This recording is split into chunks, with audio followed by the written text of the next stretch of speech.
చెడులరా, ఈ యొక్క వాక్యంలో ఒక లోతైన సత్యం ఉంది. చాలా మందికి అర్థం కానటువంటి విషయం ఏమంటే, ఎవరినైనా మనము నేనంటే నీకు ఇష్టమా, లేని పక్షాన నువ్వు నన్ను ప్రేమిస్తున్నావా అన్న మాట కనుక ఎవరైనా విడరా మరి చెబితే ఒక్కసారి అంటామా, 2 సార్లు అంటామా, 3 సార్లు అంటామా, 10 సార్లు అంటామా? కామన్గా మన నోట్లో వచ్చే మాట ఏంటి? నేనంటే నీకు ఇష్టమా అంటే ఆ ఇష్టమే అంటే అక్కడ రోజు ఆ క్వశ్చన్ ఏమవుతుంది, ఇంకా కంప్లీట్ అయిపోతుంది. నెక్స్ట్ క్వశ్చన్ వేస్తాం, ఎంత ఇష్టం, కొంచెం ఇష్టమా, ఎక్కువ ఇష్టమా అని. ఆ ఎక్కువ ఇష్టం అంటే ఇంకా నెక్స్ట్ క్వశ్చన్ వేస్తారు. ఇప్పుడు యేసు ప్రభు వారు అడిగిన ప్రశ్నే 3 సార్లు అడుగుతున్నారు. ఇది ఎందుకు అడుగుతున్నారు అని మనం ఒకవేళ ప్రశ్నించుకుంటే దీనిలో అర్థం ఉంటున్నారా? ఇక్కడ మొట్టమొదటిగా ఇక్కడ పేతురుని అడుగుతున్నాడు. పేతురు, వీరందరికంటే నువ్వు నన్ను ఎక్కువగా ప్రేమిస్తున్నావా అని. ఏమంటారు? వీరందరికంటే నీవు నన్ను ఎక్కువగా ప్రేమిస్తున్నావా అని. ఇప్పుడు ఇక్కడ పేతురుని ఎక్కన ఎంతమంది ఉన్నారు? ఇక్కడ మన సంఘంలో ఇప్పుడు పేతులు ఎంతమంది ఉన్నారు అంటే ఈ గదిలోనే పేతులు ఉన్నారా? ఈ గదిలో లేదా పేతులు? పేతులు అంటే మొగ ఆడ లింగంతో సంబంధం లేదు. యేసయ్యను ప్రేమించే వ్యక్తులు ఎంతమంది ఉన్నారో మీకు తెలుగులో విడమని చెప్పాలా? నాకు అర్థం కాలేదు. హల్లెలూయా. ఇక్కడ పేతురు అడుగుతున్న, పేతురు వీరందరికంటే ఎక్కువగా నన్ను ప్రేమిస్తున్నావా అని ఇప్పుడు పరిశుద్ధాత్మదేవుడు నిన్ను కూడా ప్రశ్నిస్తున్నాడు. వీరందరికంటే, లోకంలో ఉన్న మనుషులందరికంటే, నన్ను ఆరాధించే బిడ్డలందరికంటే నువ్వు ఎక్కువగా ప్రేమిస్తున్నావా అని అడిగితే నీ సమాధానము ఈ మధ్యాహ్న కాలంలో ఎలా ఉండాలి? అవును ప్రభువా, నేను ఎక్కువగా ప్రేమిస్తున్నాను. హల్లెలూయా. సరే, మొదటిగా ఆ మాట అడుగుతున్నారు. తర్వాత ఆయన అంటాడు, సరే నా గొర్రెలను మేపుము అంటున్నాడు. రెండవసారి నా గొర్రెలను కాయుము అంటున్నాడు. మూడవసారి నా గొర్రెలను మరలా మేపుము అంటాడు. సరే, ఇక్కడ 3 సార్లు అడగడానికి కారణం ఉంది. ఏంటి ఆ కారణం అంటే మత్తయి సువార్త 26వ అధ్యాయం. మత్తయి సువార్త 26వ అధ్యాయం. ఎందుకు యేసు ప్రభు వారు పేతురుని అన్ని సార్లు అడగడానికి కారణం మత్తయి సువార్త 26వ అధ్యాయము 69వ వచనం చదువుకుందాము.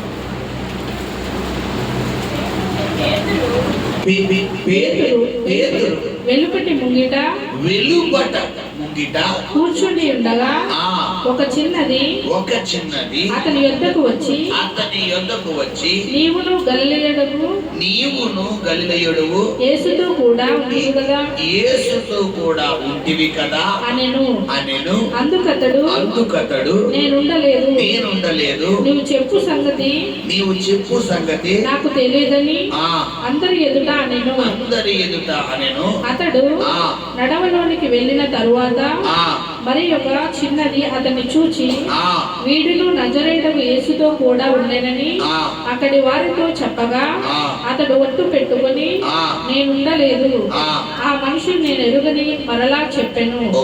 కొంతసేపు అయిన తరువాత అక్కడ నిలిచి ఉన్నవారు పేతురు నొద్దకు వచ్చి నిజమే నీవును వారిలో ఒకడివే, నీ పలుకు నిన్ను గూర్చి సాక్ష్యం ఇచ్చుచున్నదని అతనితో చెప్పిరి. అందుకతడు ఆ మనుషుని నేను ఎరుగనని చెప్పి శపించుకొనుటకును ఒట్టు పెట్టుకొనుటకును మొదలు పెట్టెను. వెంటనే కోడి కూసెను. ఇప్పుడు అర్థమైందా ఎందుకు పేతురును యేసు ప్రభు వారు 3 సార్లు పేతురు నన్ను ప్రేమించుచున్నావా, పేతురు నన్ను ప్రేమించుచున్నావా, పేతురు నన్ను ప్రేమించుచున్నావా అని అడగడానికి కారణం ఒక అర్థం ఉంది. ఏంటంటే ఆల్రెడీ పిల్లరా మత్తయి సువార్త 26, 27 అధ్యాయాలు మనం ఒకసారి లోతుగా ధ్యానిస్తే అక్కడ యేసు ప్రభువు చెప్తున్న శిష్యులతో, ఈ రాత్రి గొర్రెల కాపరికి శ్రమ, గొర్రెలు ఏమైపోతున్నాయి, చెదిరిపోతున్నాయి, మీరందరూ నా నిమిత్తము అభ్యంతరం పడబోతున్నారంటే అయ్యగారు నిలబడిపోయారు. ఎవరైనా పేతురుగానే, ప్రభువా నేను చావనైనా చేస్తాను కానీ అస్సలు విడవనయ్యా, చావక్కలొద్దురా బాబు, నా కోసం నిలబడరా. ఇక్కడ గమనించండి పిల్లరా, అలా అంటలేదు యేసు ప్రభు వారు. పిల్లరా వెంటనే నాన్న పేతురు నువ్వే ముందుంటాం. ఏది నన్ను ప్రేమించే విషయంలోనంటే కాదు, నేనంటే ఎవరో తెలియదంటో అంటే ప్రభువా నేను అస్సలు అననే అన్నాడు. ఆ డిస్కషన్ చదువుతా సార్. ఈ నంబర్ మత్తయి సువార్త 26వ అధ్యాయము 30వ వచనం చదువున్నాను. 31. అప్పుడు యేసు వారిని చూచి ఈ రాత్రి మీరందరూ నా విషయమై అభ్యంతరపడెదరు, ఈ రాత్రి మీరందరూ నా విషయమై అభ్యంతరపడెదరు, ఏలయనగా గొర్రెల కాపరిని కొట్టుదురు, మందలోని గొర్రెలు చెదిరిపోవును, మందలోని గొర్రెలన్నీ చెదిరిపోవును అని వ్రాయబడి ఉన్నది కదా. ఓకే, నేను లేచిన తరువాత మీకంటే ముందుగా గలిలయకు వెళ్ళేదనని అందుకు పేతురు నీ విషయమై అందరూ అభ్యంతరపడినను నేను ఎప్పుడును అభ్యంతరపడనని ఆయనతో చెప్పగా యేసు అతనిని చూచి ఈ రాత్రి కోడి కూయక మునిపే నీవు నన్ను ఎరగనని ముమ్మారు చెప్పెదవని నీతో నిశ్చయముగా చెప్పుచున్నాను నేను. పేతురు ఆయనను చూచి నేను నీతో కూడా చావవలసి వచ్చినను నిన్ను ఎరుగనని చెప్పనను. అదే ప్రకారము అందరూ అనేది. శ్రమ రాకమునుపు మన భక్తి జీవితంలోంచి మనలోంచి వచ్చే మాటలు ఎలా ఉంటాయంటే వికసించిన పువ్వుల వలె ఉంటాయి. తామర పుష్పం, మనం నీటిలోని తామర పుష్పాన్ని చూస్తే ఎలా చూడండి పిల్లరా, చాలా అందంగా ఉంటుంది. మిగతా ఫ్లవర్స్ ఏవి దీని ముందు పనిచేయవు. ఒక గులాబీ పువ్వు అన్నా, ఒక మందార పువ్వు అన్నా, ఒక జాజి పువ్వు అన్నా, ఒక మల్లి పువ్వు అన్నా, మిగతా అన్ని స్మెల్ ఎక్కువగా ఉన్నా కానీ దాని లుకింగ్ ఒక డౌన్ అయితే, బట్ తామర పుష్పం మాత్రము అది వికసిస్తే గనక ఎలా ఉంటది, చాలా అమేజింగ్, చాలా అద్భుతంగా ఉంటుంది. అయితే కొంతమంది శ్రమలు రాకమునకు వీరి జీవితం తామర పుష్పం. వన్స్ శ్రమలు వచ్చిన తర్వాత, వన్స్ శ్రమలు గుండా వెళ్తున్నప్పుడు, శోధన గుండా వెళ్తున్నప్పుడు, పోరాటం గుండా వెళ్తున్నప్పుడు, ఇబ్బందుల కొలిమి గుండా వెళ్తున్నప్పుడు, నిందల గుండా, అవమానాల గుండా, పిల్లరా అనారోగ్యం గుండా, శ్రమస్సుల గుండా వెళ్తున్నప్పుడు ఒక్కసారిగా ఒల్లిపోయినటువంటి తామర పుష్పం. గమనించండి ఎలా ఉంటుంది ఆత్మీయ జీవితం. ప్రార్థనలో నువ్వు ఎదుగుతున్నప్పుడు, వాక్యంలో ఎదుగుతున్నప్పుడు, దేవుడిలో ఎదుగుతున్నప్పుడు, వాక్యానుసారమైన జీవితం నువ్వు జీవించాలని ఒక నిర్ణయం తీసుకున్నప్పుడు నీవు ఎవరికి టార్గెట్ అయిపోతావు తెలుసా? చెప్పాలి, సాతాను గడికి టార్గెట్ అయిపోతావు. నువ్వు సినిమా చూడు, నువ్వు సీరియల్ చూడు, నువ్వు బూతులు మాట్లాడు, లోకంలో ఉండు, సాతాను గడి నీ గుమ్మలో కూడా అడిగాడు. నువ్వు ఎక్కడ అడిగడతా నీకు డబ్బు ఏమొచ్చాక వచ్చేస్తాను. ఎందుకు? నువ్వు ఎవరు బ్యాచ్? సాతాను బ్యాచ్. కాకపోతే నీలో మనశ్శాంతి ఉండదు, సంతృప్తి ఉండదు, నెమ్మది ఉండదు, లక్షలు ఉంటాయి కానీ నీ దగ్గర ఏముండదు, సమాధానం ఉండదు. గమనించండి. ఎప్పుడైతే మరి ఈ సమాధానం కోసం, ఈ నెమ్మది కోసం, ఈ ఆరోగ్యం కోసం, ఈ సంతృప్తి కోసం మనము దేవుడు సన్నిధిని వెతకడం ప్రారంభిస్తాము, ప్రార్థన చేయడం ప్రారంభిస్తాము, వాక్యం చదవడం ప్రారంభిస్తాము. ఇక నాకు ఆ లోకం వద్దు, ఇక నాకు ఆ పాపం వద్దు, ఇక నాకు దేవుడికి ఆయాసకరమైన జీవితం వద్దు, నేను దేవుడి సన్నిధిలో అన్ని సమర్పించుకుని దేవుడికి ఇష్టమైన బిడ్డగా మారిపోతాను అంటావో, ఇప్పుడు నీ మీదకి ఒక ఫోకస్ వచ్చేప్పుడు ఎవరిదే? సాతాను గడి. వెంటనే వాడి దృష్టి నీ మీదకి ఏకాగ్రతం చేసేస్తాడు. నీ ఫోకస్ అంతా ఆడి ఫోకస్ అంతా నీ మీద పెట్టేస్తాడు. పెట్టేగానే ఇప్పుడు నువ్వు ఎలా అయిపోతావు? ఉక్కురు బిక్కురు అయిపోతావు. ఇక్కడ యేసు ప్రభువు వారు చెప్తున్నారు, గొర్రెల కాపరికి శ్రమ, గొర్రెలన్నీ చెదిరిపోతున్నాయి అన్నప్పుడు వెంటనే పేతురు దగ్గర నుంచి రావాల్సిన మాట ఎలా ఉండాలి? అయ్యో బాబోయ్ ప్రభువా, మేము చెదిరిపోతున్నామా, మేము చెదిరిపోకుండా ఉండే నిమిత్తం మీరు నాకు సహాయం చేయను ఆయన, మాకు ఆ చెదిరిపోకూడదయ్యా, మేము బ్రతికినంత కాలం నీ సాక్షిగా ఉండాలయ్యా అని ఒక మాట రావాలి. కానీ వచ్చిందా? ఏమలా వస్తుందంటే దేవుడు కాన్ఫిడెన్స్ లెవెల్నే వీళ్ళు పిల్లలు రామించేస్తున్నారు. గమనించండి, నీ ఆత్మీయ జీవితంలో మాటలుగా ఉండకూడదు. నీ ఆత్మీయ జీవితం ఎలా ఉండాలి? శాతల్లో ఉండాలి. కొంతమంది పిల్లల దేవుడు శ్రమ రాకముందు మీరు మాటల విధానం ఎలా ఉంటుందంటే, దేవుడి కొరకు నేను చావనైనా చస్తానండి, దేవుడి కోసం ఏమన్నా చేసేస్తానండి, దేవుడి కోసం ఎంతగానే వెళ్ళిపోతానండి అంటారు. వన్స్ ఒక సమస్య వీరి జీవితంలో వచ్చి నిలబడింది అనుకోండి, ఇప్పుడు మాటలన్నీ అటకెక్కేస్తాయి అనమాట. అటకెక్కేసి అప్పుడు ఏదో అలా అన్నాను ఆయన ఎవరు పడతారండి? హల్లెలూయా. ఇక్కడ పేతురును యేసు ప్రభువు వారు అడుగుతారు, పేతురు ఈ రాత్రి కోడి కుయ్యక మునిపి, ఎప్పుడో కాదు, ఎప్పుడో అనుకుంటున్నావా? కాదు కాదు, ఈ రాత్రే కోడి కుయ్యక మునిపే నిన్ను ఎరగానే నువ్వు ముమ్మారంటే ఎన్నిసార్లు పిల్లరా? 3 సార్లు చెప్తావు. అనగానే వెంటనే అయ్య బాబోయ్ ప్రభువా, నువ్వు నా కోసం ప్రవచిస్తున్నావా?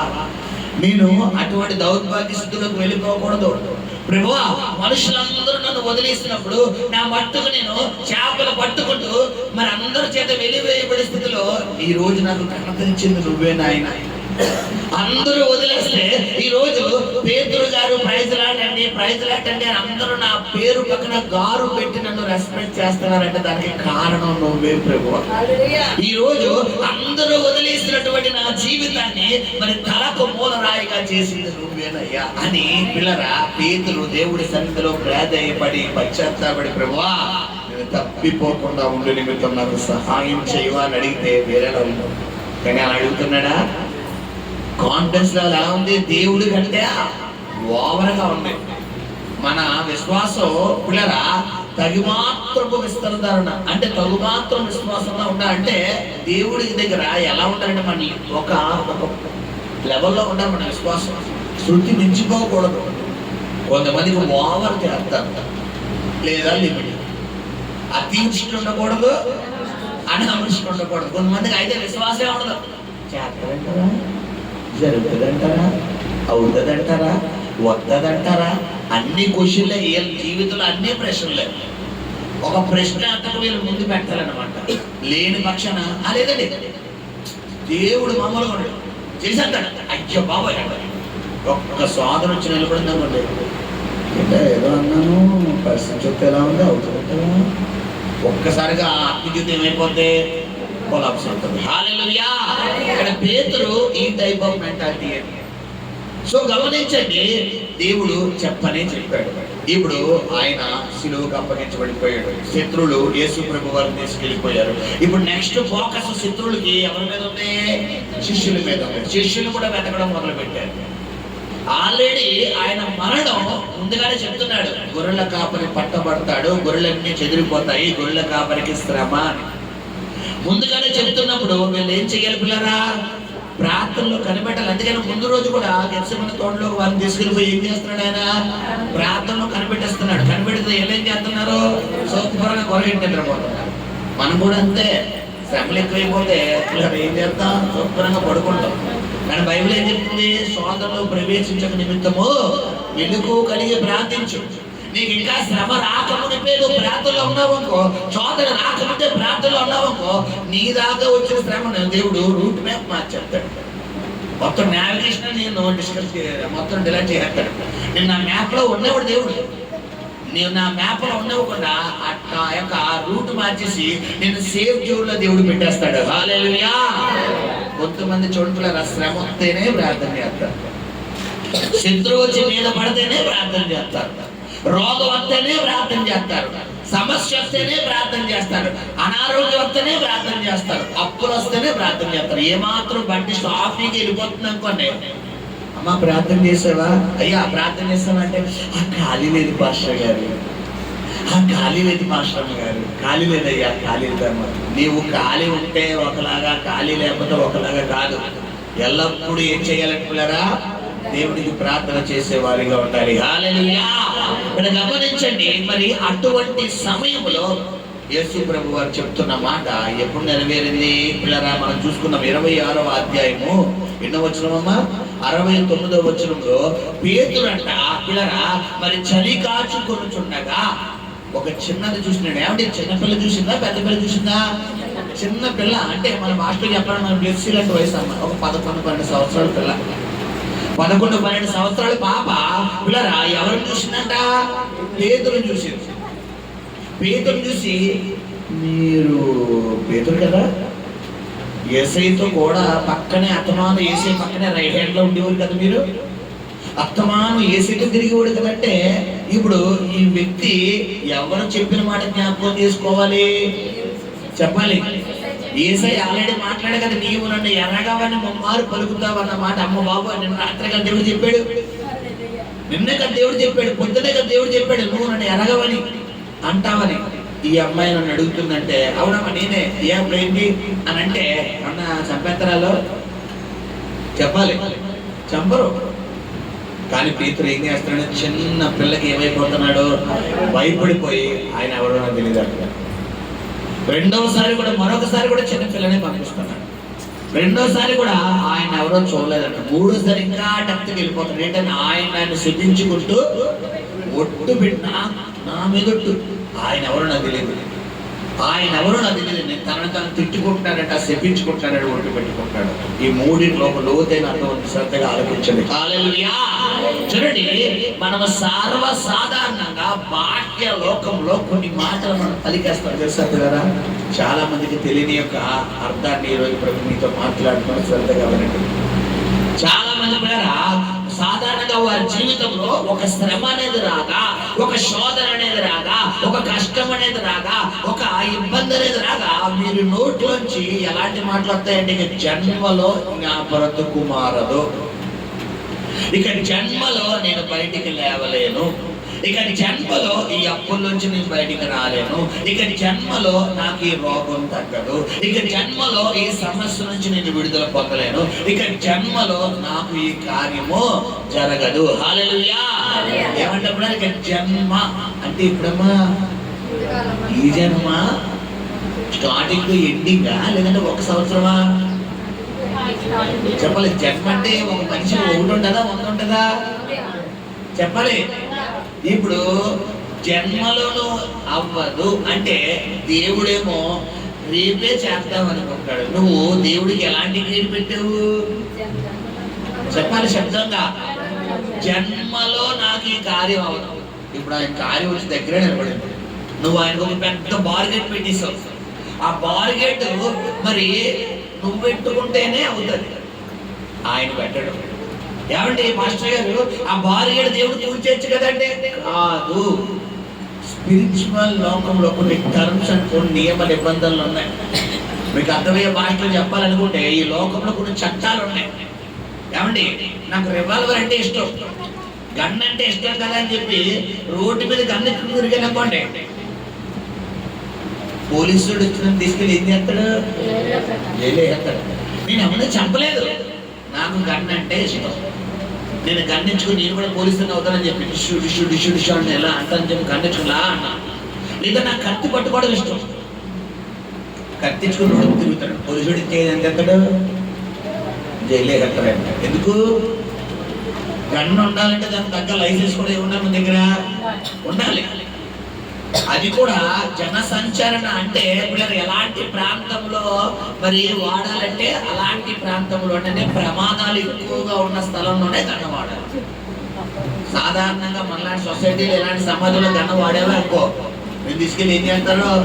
కాబట్టి ఇది నా ఆత్మ రక్షణ కొరకు నేను వాడుకుంటున్నానండి అంటే కుదరదు, తీసుకెళ్ళి. ఇది ఈ లోక సంబంధమైనటువంటి పిల్లరా terms and condition. At the same time ఆత్మలోకంలో కూడా కొన్ని నియమ నిబంధనలు ఉన్నాయి. అదే చెప్తున్నాడు, శ్రద్ధగా ఆలోచించి. ఏంటి ఆ నియమ నిబంధనలు అంటే, పిల్లరా నువ్వు ఎప్పుడైతే నీ నోరు అనే ఈ యొక్క నాలుకకు నువ్వు పని చెప్పి, ఈ నాలుకనే ఆయుధానికి నువ్వు పని చెప్పి, ఇక నా జీవితం అంతే, ఇక నా బ్రతుకంతే, ఇక నా దుస్థితి ఇంతే, ఇక నా భర్త మారడు, నా భార్య మారదు, నా బిడ్డలు మారరు, నా జీవితం మారదు, నా బ్రతుకు మారదు అని నువ్వు నీ నాలుకనే ఆయుధాన్ని బయట పెడతావో ఏమవుతుంది నీ జీవితంలో? వెంటనే ఎవరికి సరెండర్ అయిపోయినట్టు నీకు తెలియకుండానే సాతానికి సరెండర్ అయిపోయాడు. ఇప్పుడు దేవుడు వచ్చి నేను రక్షిద్దామనుకున్నా ఆహ్వాన పత్రిక ఇచ్చింది ఎవరు? నువ్వే. నువ్వు కన్న పట్టికెళ్ళవే తప్పు. ఇప్పుడు నేను పేరు మీద అయితే తీసుకొస్తావేమో కానీ ఆ కేసు కొట్టించగలరా? చెప్పాలి. ఇప్పుడు మనసు నీ మీద ఎఫ్ఐఆర్ ఫైల్ అయిందనుకో, ఇంకా నువ్వు ఏదైనా జాబ్ పెట్టుకుంటే శాంక్షన్ అవుతావా? నీకు వస్తుంది జాబ్. రేపన్న రోజు ఇంకా ఎంత చదువుకున్నా, నువ్వు ఎంత హైయర్ స్టడీస్కి వెళ్దాం అనుకున్నా, ఒక పాస్పోర్ట్, ఒక వీసా సంబంధించిన దేనికి సంబంధించిన పోలీస్ ఎంక్వైరీకి వెళ్తారు. ఒక గవర్నమెంట్ జాబ్ కాదు పోలీస్ ఎంక్వైరీ కాదు. ఎందుకు పోలీస్ ఎంక్వైరీ ఊరికి వెళ్తారా? మన పేరు మీద ఏమి ఉండకూడదు, ఏ కేసెస్, ఏ ఎఫ్ఐఆర్ ఫైల్ అయి ఉండకూడదు. ఒక కువైట్ వెళ్ళాలన్నా, ఒక కత్తలన్నా, ఒక మస్కట్ పోలీస్ ఎఫ్ఐఆర్ లో మన పేరు మీద ఒక కేసు ఉండకూడదు. అప్పుడే మనం ఆ ప్రాంతానికి వెళ్ళడానికి. లేదా ఒక జాబ్ కొట్టాలన్నా మన పేరు మీద ఒక ఎఫ్ఐఆర్ ఉండకూడదు. గమనించారా? మరి ఇది బాహ్యలోకం అయితే, ఆత్మలోకంలో దేవుడి యొద్ద నుండి నీకు ఆశీర్వాదం రావాలి, దేవుడి యొద్ద నుంచి నీకు దీవెన రావాలి, దేవుడి యొద్ద నుంచి నువ్వు కార్యాలు పొందుకోవాలంటే స్పిరిచువల్ లోకంలో కూడా కొన్ని చట్టాలు ఉన్నాయి. ఏంటి ఆ చట్టాలంటే, నీ నాలుకతో నువ్వు పలికే మాటలే ఆయుధాలు. అందుకే జీవము గల నాలుక అంట. జీవము కలిగిన అంటే దేవుడు నీ నాలుకలు ఏం పెట్టాడు? జీవం మరణ రెండు ఎందులో పెట్టేశాడు? నాలుకలోనే పెట్టేశాడు. నేను చచ్చిపోతానంటే చచ్చిపోతాను, లేదు నా దేవుడు నన్ను బతికిస్తాడంటే బతికిస్తాడు. హల్లెలూయా. నాకు ఈ సంవత్సరం డిసెంబర్ కల్లా నా జీవితంలో అద్భుతం జరుగుతుందంటే చెప్పాలి. వల్ల గురించి చెబితే ఏమో జరిగితే స్తోత్రం, లేకపోతే మళ్ళా 2025 కూడా నా పరిస్థితి అంతే అంటే నువ్వేమన్నావు? అంతే అంటే అంతే. నువ్వు నాలుగు జీవమానం నేను 4 వర్షం కొంతమంది నోరు తెరితే అంత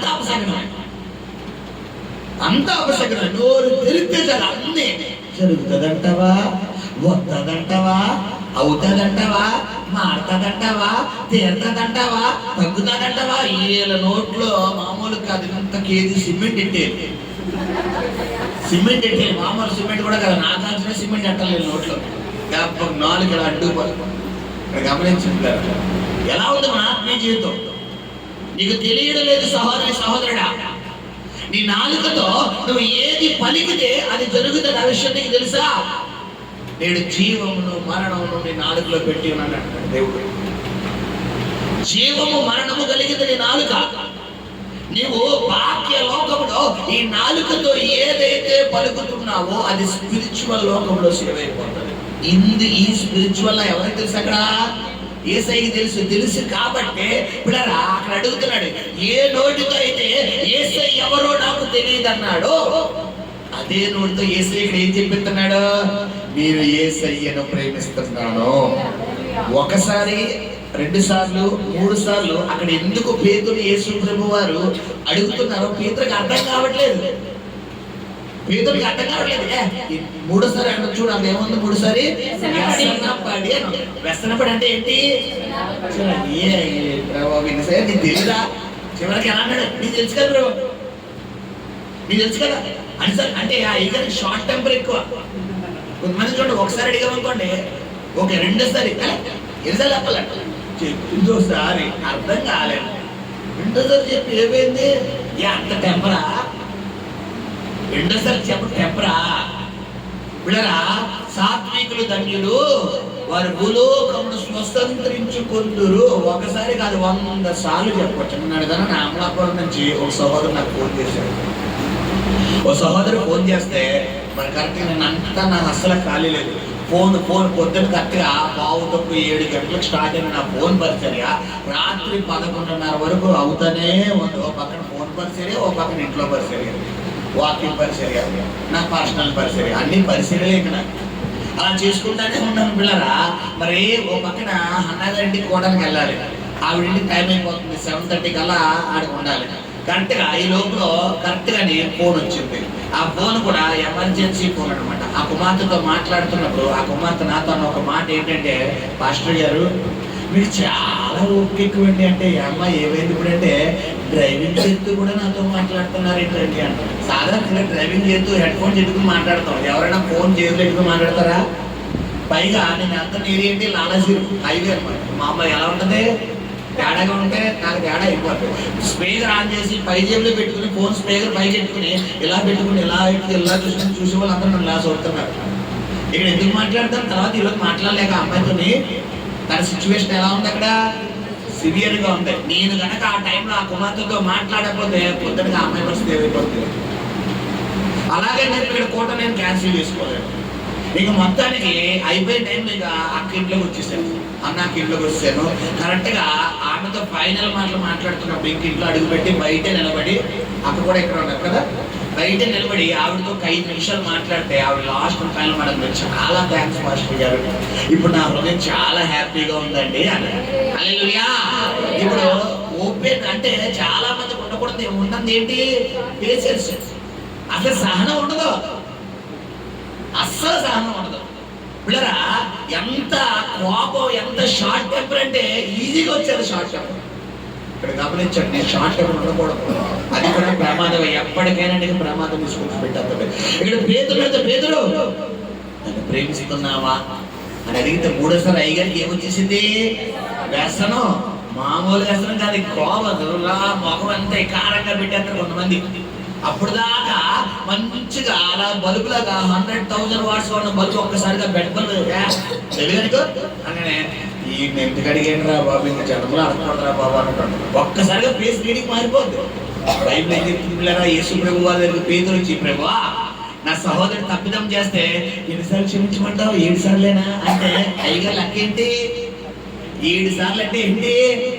ఒకసారి మనం క్షమించాం కదా, 1 నిన్న క్షమ 2, మన మధ్యాహ్నం క్షమించాం 3, 7 అయిపోయి మీ సంగతి ఏంటో చూద్దాం అని అయ్యగారు లెక్క. ఇప్పుడు దేవుడు ఏమంటాడు దానికి, ఏబిసిసి 7 కాదురా అబ్బాయి, 77 సార్లు 70 సార్లు అంటాడు. అంటే ఏంటి, నరుని ఆయుష్ 70 సంవత్సరాలు, అధిక బలం ఉంటే 80. ఒకవేళ నువ్వు దేవుడి మీద బలంగా కృప పొందించుకుంటే నువ్వు 80 సంవత్సరాలు బతికేస్తావు. ఇప్పుడు 70 సంవత్సరాలు అంటే ఏంటి, నువ్వు జీవితాంతం క్షమించాలి. నాకు కోపం రాదా, నాకు కోపం రాదు, వచ్చినా కూడా క్షమించాలి. నీ కోపం ఎలా ఉండాలంటే సూర్యోదయం నుండి సూర్యాస్తం, ఉదయం నుండి సాయంత్రం ఉండాలి అంతే. కొంతమంది రోజులు, నెలలు, సంవత్సరాలు, ఇంకా తీవ్రమైన బ్యాచ్ ఉంటారు. సత్తే ఏం మాట్లాడుతున్నావు, మా అమ్మమ్మ దత్తత ఏముండదు మాట్లాడి సిఈ కాలేజీ నేను ఎవరైనా తిట్టినా కూడా నేను పంట రాదు. సత్తే కూడా ఏముండదు. గమనించండి, సాత్వికులు ధన్యం వారు భూలోకమును స్వతంత్రించుకుందరు. సాత్వికం కలిగి ఉండాలి. ఇక్కడ వాక్యం ద్వారా ప్రభు మాట్లాడుతున్నారు. ఇక్కడ పేతురు వెంటనే వెసరబడిపోతున్నాడు, చిరాకు పడిపోయి అడుగుతున్నాడు. ఏమంటే గమనించండి, యేసు ప్రభు వారు 3 సార్లు పేతురు నన్ను ప్రేమిస్తున్నావా, పేతురు నన్ను ప్రేమిస్తున్నావా, పేతురు నన్ను ప్రేమిస్తున్నావా అని అడుగుతున్నప్పుడన్నా పేతురు ఏమని ఉండాలి? ఎన్నిసార్లు యేసయ్య అడుగుతున్నాడంటే ఏదో అర్థం ఉంది. యేసయ్య అర్థం లేకుండా ఏది చెయ్యడు. ఆయన కానాను విందులో అడుగు పెట్టాడంటే ఒక అద్భుతం చేయబోతున్నాడు. ఆయన గెరసీల దేశంలో అడుగు పెట్టాడంటే ఒక అద్భుతం చేయబోతున్నాడు. ఆయన బేతనీయాలో అడుగు పెట్టాడంటే ఒక అద్భుతం చేయబోతున్నాడు. ఆయన గలిలయలో అడుగు పెట్టాడంటే ఒక అద్భుతం. ఆయన అడుగులోనే ఒక అద్భుతం ఉంది. ఆయన అడుగు పెట్టాడంటే, ఆయన చూపు చూశాడంటే, ఆయన హస్తము తాకాడంటే, ఆయన తలంపులోకి నువ్వు వెళ్ళావంటే అద్భుతం జరిగిపోయాడంటే. హల్లెలూయా. ఎలాంటి అద్భుతాలు చేసే దేవుడు అంటే, ఆయన వస్త్రపు చెంగు ద్వారా సైతం ఆయన ఏం చేసే దేవుడు, అద్భుతాలు చేసే దేవుడు. హల్లెలూయా. హల్లెలూయా. అలాంటి దేవుని నువ్వు నేను ఆరాధిస్తున్నావు. హల్లెలూయా. ప్రార్థన చెయ్యక్కర్లేదు, కొన్ని విషయాలు అనుకో చాలు. నువ్వు మనసులో ఏదన్నా అనుకున్నావు అనుకో, మరుక్షణాలు వచ్చి ఎక్కడ నిలబడుతుంది. అది ఎంతమందికి అనుభవం ఉంది పిల్లరా?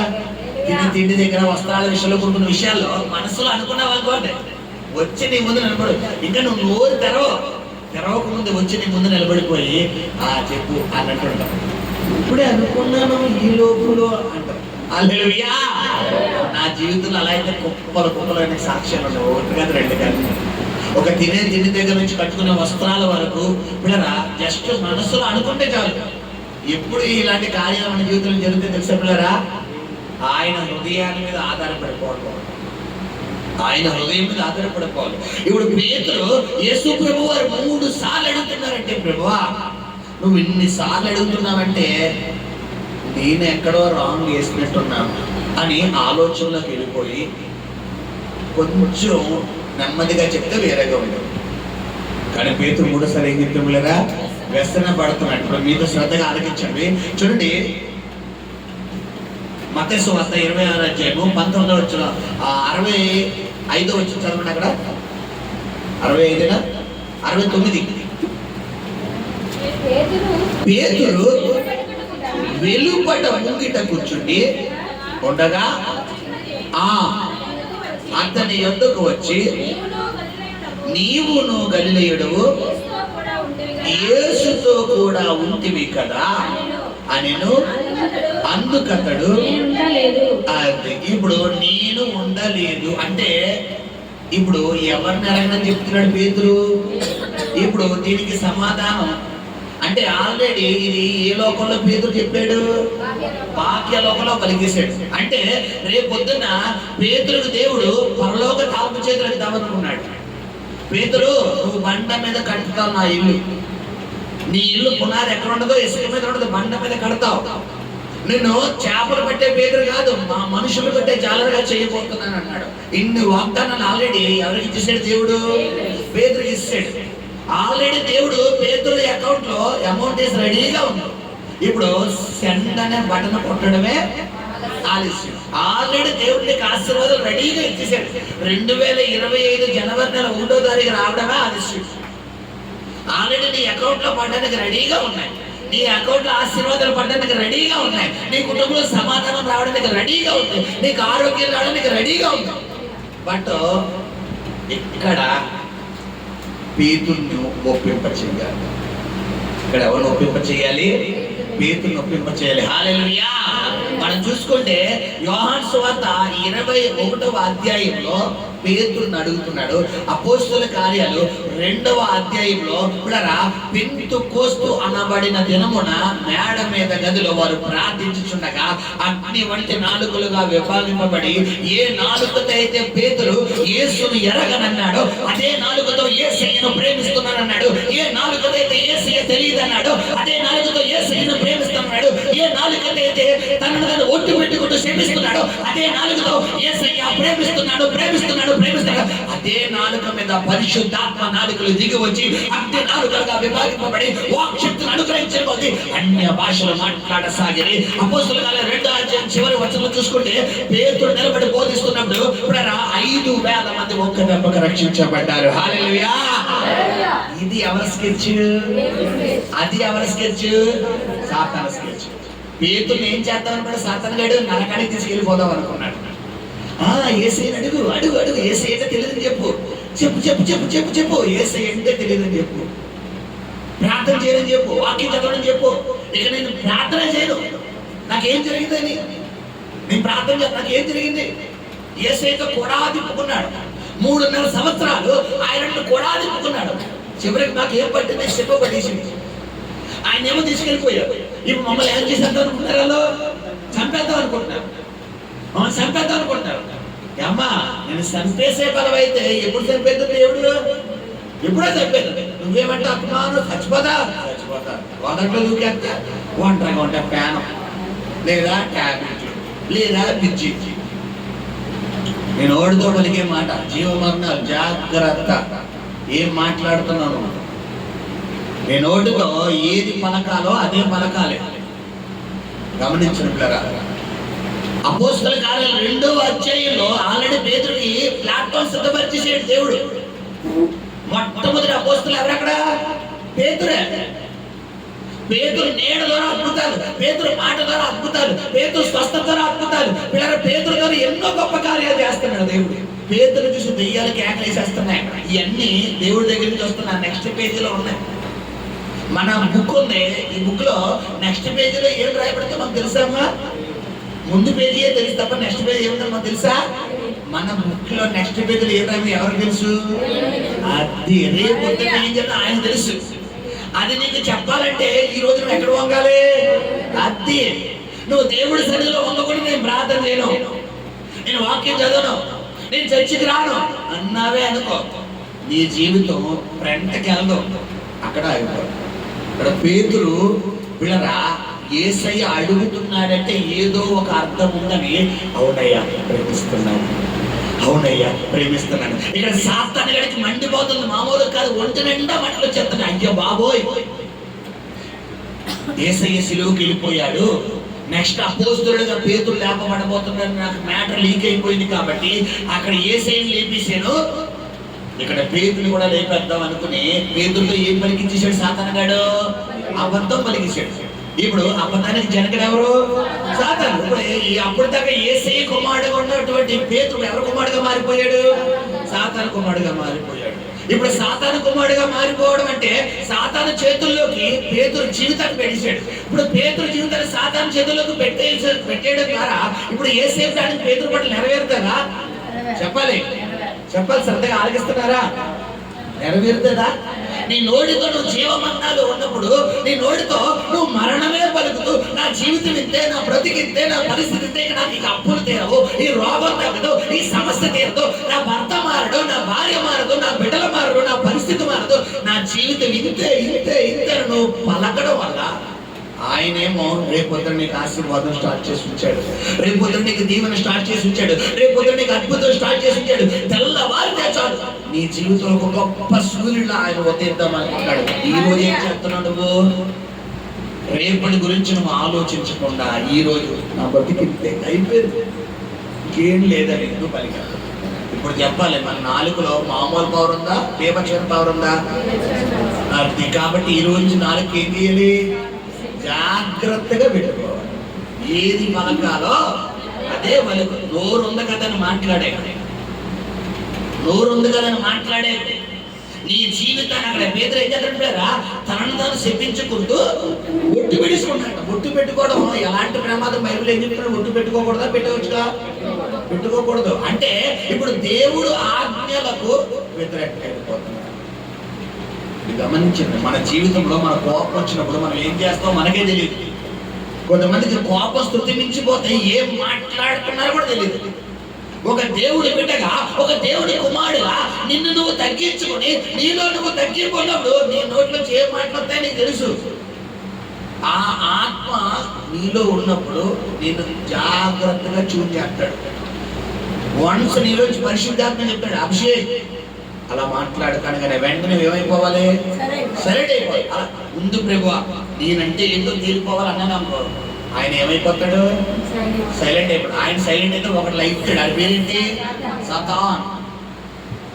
ఆడు వైలెంట్ అయిపోయి, ఆడు వైలెంట్ ఏంటంటే కొలాప్స్ అయిపోయినట్టు మన జీవితం. గమనించుంటారు, అక్కడ పేతురు మొదటిసారి యేసయ్య అంటే ఎవరో తెలియదు అన్నాడు.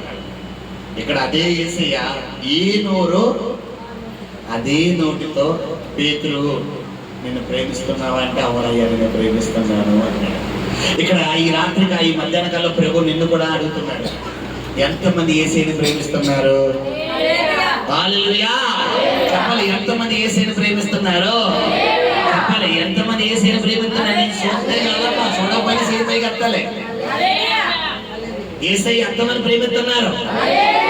ఓకే, ఇప్పుడు ఎంతమంది ఈ రోజు ఉదయం చర్చికి రాలేనంత వరకు మీ జీవితంలో కలిగిన పరిస్థితిని బట్టి నెగిటివ్ పలికారు? చెప్పాలి, చేతులు పైకెత్తారు. నెగిటివ్ ఈ రోజు పొద్దున్న కానీ, నిన్న కానీ, మొన్న కానీ, గతంలో కానీ నెగిటివ్ అంటే జరగదు, అవ్వదు, అవుతాదా, జరుగుతుందా, జరగాలి కానీ ఏమో, ఇలాంటి మాటలు మన జీవితంలో, మీ జీవితంలో ఏదో ఒక సమస్య నిమిత్తం ఎంతమంది పలికారు? మీరు ఎత్తితే నేను దాని నిమిత్తం నెక్స్ట్ ప్రాసెస్ చేస్తాను. లేదు మాస్టర్ గారు మీరు ఏమన్నా అంటే నేను అందరూ చూస్తున్నా, నేను అర్థమైంది అంటే నేనేం చేయలేదు. పేతురు లోబడిపోయాడు. అక్కడ లోబడ్డాడు కాబట్టి బలి అర్పించుడు కంటే నువ్వు మాట విన్నావనుకో, ఈ మధ్యాహ్నం అన్ని దుకాణాలు దేవుడు సజ్జేసేసి నీకు శుభ్రంగా ఒంటి నుండి ఆశీర్వాదం పంపించేస్తాడు. లేదు మాస్టర్ గారు, నాకు సిగ్గు మామాటం అన్నీ ఎక్కువండి, నేను యేసయ్య సన్నిధిలోనే వెతుకుతానండి అంటే, ఇది ఆల్రెడీ దేవుడి సన్నిధి. నువ్వు అనుకోవచ్చు మనుషులు అందరూ ఉన్నారు, కాదు, ఆల్రెడీ నువ్వు యేసయ్య ముందే నిలబడ్డావు. హల్లెలూయా. గమనించండిరా, గతించిన జనంలో నువ్వు ఏదైతే పలికావో అది మధ్యాహ్న కాలంలో ఒప్పిస్తావు. నిజమే ప్రభు, ఇక అలా మాట్లాడనయ్యా, ఇక అలా నడవనయ్యా, ఇక నేను అలా చెప్పనయ్యా, ఇక ఇప్పుడు దాకా గొల్లియాత్ అనే నా పరిస్థితిని చూసి నేను తక్కువగా చూశానయ్యా, ఇక నేను అలా పలకను. తండ్రి, నా జీవితాన్ని కట్టేది నువ్వేనయ్యా, నా బ్రతుకును మార్చేది నువ్వేనయ్యా, నా జీవితాన్ని సంతృప్తిగా మార్చేది నువ్వేనయ్యా, ఇక నీ వైపే తిప్పుతానయ్యా నా దృష్టిని అని అన్నావనుకో, దేవుని గట్టిగా స్తోత్రం చెల్లించండి. అలా అన్నవాళ్ళు గట్టిగా స్తోత్రం చెల్లించండి. హల్లెలూయా. వెంటనే పేతురుతో యేసు ప్రభు వారు ఏమన్నారు? అయితే పేతురు, నా గొర్రెలను కాయ. ఎందుకు గొర్రెలు కాయమన్నాడు అక్కడ ఆయన? సాతాను ఈ గొర్రెలను కాసే ఈ యొక్క డ్యూటీలోంచి ఎవరిని తప్పించేద్దాం అనుకున్నాడు? చెప్పాలి. ఇప్పుడు సాతాను పిల్లరా ఏది పట్టుకుని ఏసే జరిపోతును? ఒకవేళ ఏసీ ఒప్పించకపోతే నువ్వంటే తెలియదు అన్నవాడికి ఎలా ఎత్తావు? నువ్వంటే తెలియదు అన్నాడు. ఇదిగో వీడియో క్లిప్, ఇదిగో వీడియో నా దగ్గర ఉంది ప్రూఫ్. నువ్వంటే తెలియదు అన్నాడు, ఒట్టు పెట్టుకున్నాడు, చెప్పించుకున్నాడు, నేను ఎరగను అన్నాడు, పైగా చిన్న పిల్ల ముందు అన్నాడు. ఇప్పుడు చెప్పు, వీడియో క్లిప్ ఇదిగో, వాయిస్ రికార్డ్ ఇదిగో విత్ ప్రూఫ్. ఇప్పుడు చెప్పంటే లేదు అయినా నేను పేదలు చెప్తానంటావా? అది లీగల్. చట్టం ముందు అందరూ సమానులే. ఈ లోకంలోనే కాదు, ఆత్మీయ లోకంలో కూడా సేమ్ లీగల్స్ ఉన్నాయి. స్పిరిచువల్ డెప్త్ అనమాట ఇది. ఆత్మీయ లోకంలో కూడా కొన్ని చట్టాలు ఉన్నాయి, తెలుసా పిల్లరా? మనం ఏదైతే పలుకుతామో, మీకు ఎప్పుడు చెప్తాను కదా, నేను ఒక 5 నిమిషాలు ముగిస్తే శ్రద్ధగా ఆలోచించండి పిల్లరా. సాధారణంగా మన జీవితంలో మనకు కోపం వస్తే 2 మాటలు తరచుగా పలుకుతాం, ఎక్కువగా. అంతకు మించి మనం హద్దు మేరం. ఏంటి తెలుసా 2 మాటలు? అయితే చచ్చిపోతా, లేదా వెళ్ళిపోతా. నేను బతుకున్నంత వరకే నా విలువ నీకు. వన్స్ నేను చచ్చిపోతే నీ సంగతి ఏంటో, నా సంగతి ఏంటో చెప్తుంది, నా విలువ ఏంటో తెలుపుతుంది. ఒకటి. రెండోది, నేను ఎదురుగా ఉన్నాను కదా, నిన్ను విడిచిపెట్టి అడగన పోతాను, అప్పుడు నా విలువ ఏంటో తెలుపుతుంది. ఇది కామన్ గా మనం అన్ని సందర్భాల్లోనే పలుకోవాలి. ఎప్పుడు పలుకుతాం? కోపం వచ్చినప్పుడు, గొడవ వచ్చినప్పుడే పలుకుతాం. ఇప్పుడు స్పిరిచువల్ ఆయన తెలుసా నీకు? నువ్వు ఏ నోటితో పలుకుతున్నావు? ఇప్పుడు బాహ్య నోటితో పలుకుతున్నావు, బాహ్య లోకంలో పలుకుతున్నావు. ఇది ఎక్కడ సేవ్ అయిపోయింది తెలుసా నీకు? స్పిరిచువల్ లోకంలో, ఆత్మీయ లోకంలో. చాలా మంది నేడు దినాన్ని సూసైడ్ చేసుకోవడానికి కారణం ఏంటి తెలుసా పిల్లరా? ఆత్మహత్య చేసుకోవడానికి కారణం ఏంటి తెలుసా? రోజుకి 100 మంది ఆత్మహత్య చేసుకోవడానికి కారణం ఏంటి తెలుసా? ఏంటనుకుంటున్నారు? చెప్పాలి. వాళ్ళు ఊరికినే చచ్చిపోతారా? కాదు. ఆల్రెడీ వారి జీవితంలో వారు ఎదుర్కొన్నటువంటి పరిస్థితులు ఏవైతే ఉన్నాయో ఆ పరిస్థితులు బట్టి వాళ్ళు ఏం చేశారు? ఆల్రెడీ పలికేశారు. అయితే ఒకసారి పలికితే ఆత్మలోకంలో సేవ్ అవ్వడం, దాదాపు అనేక మార్లు పలకాలి.